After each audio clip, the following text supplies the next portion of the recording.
At Hue, the last Tet Battle for the cities becomes another bloody siege. The North Vietnamese capture Hue within 24 hours, then dig in. The Marines begin a bitter counteroffensive. Lieutenant Colonel Robert Christmas. I can remember a very weird feeling. And we went up Route 1, and we passed, a lot of devastation in that, but nothing. We got into the city, nothing. We were about 2 blocks off of the McAfee compound, and then boom, a major ambush hit us.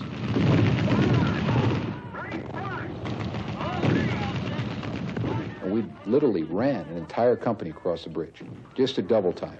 Got into the other side of the bridge and, of course, quickly took up position. We were able to drive what was over there off about a square block and then hold it. Frankly, that was probably the worst evening I spent in the city because I was very scared, and I don't think there was anyone else with us that wasn't.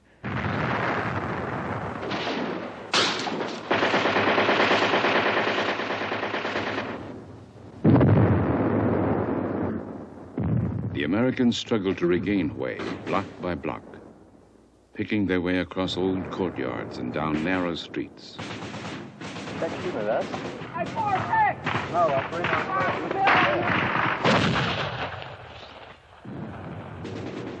On February 6th, a week into the offensive, 5 Marine companies recapture some key buildings: the hospital, the jail, and provincial headquarters.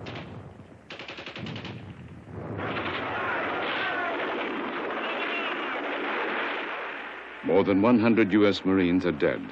Morale is seriously tested. Not knowing where they are, that's the worst. Riding around and running the sewers and the gutters anywhere. Be anywhere. Just hope you can stay alive from day to day. Except I just want to go back home and go to school. That's about it. You lost any friends? Quite a few. We lost one the other day. The whole thing stinks, really.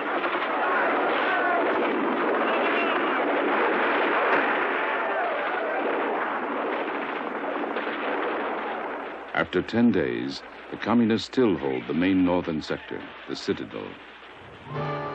Now the Marines begin crossing the Perfume River. The main bridges are out, blown up by the communists. 2 Marine companies are ferried across to attack the Citadel from the east. The American and South Vietnamese High Command agree that casualties are becoming prohibitive. They decide to bomb the old city, until now spared because of its historical significance.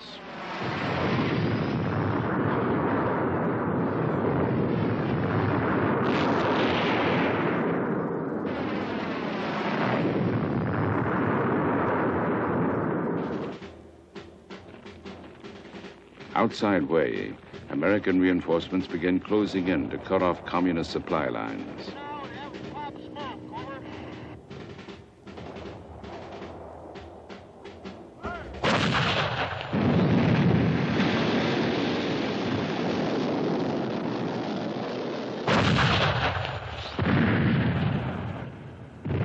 As the battle rages, an inspiring moment for the Marines.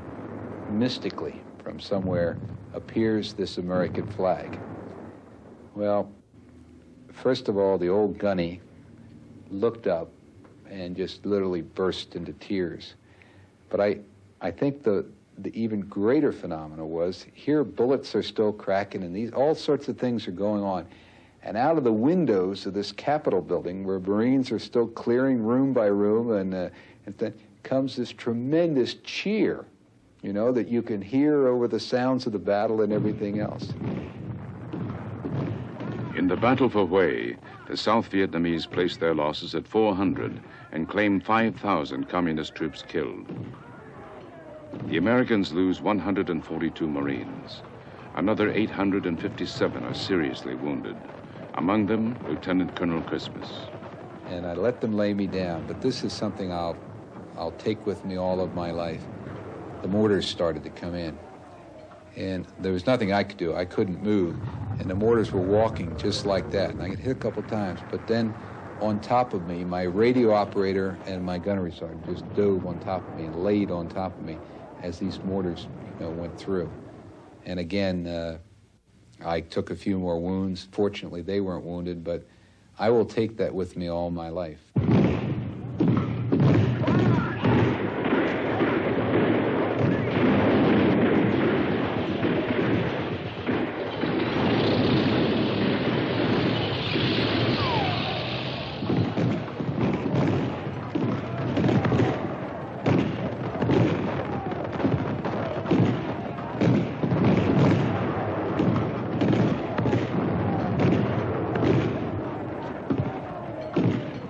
Now there is only the old fort, the citadel, left to reoccupy.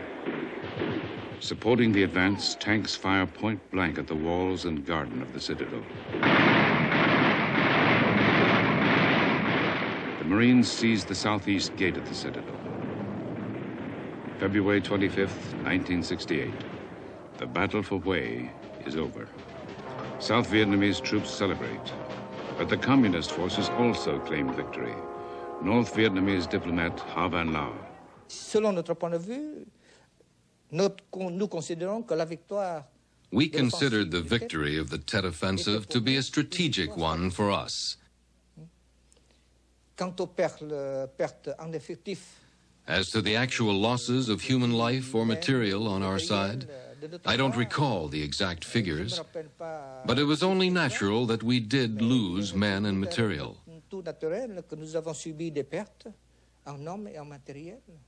That was the price we had to pay to win this strategic victory. The shattered, once grand city is a grim monument to what the victory cost.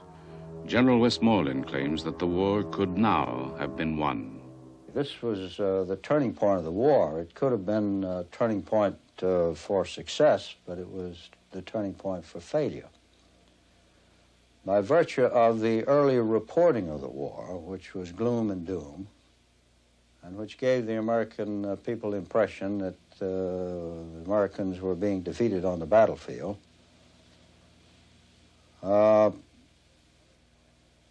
swayed public opinion to the point that political authority made the decision to withdraw from the battlefield.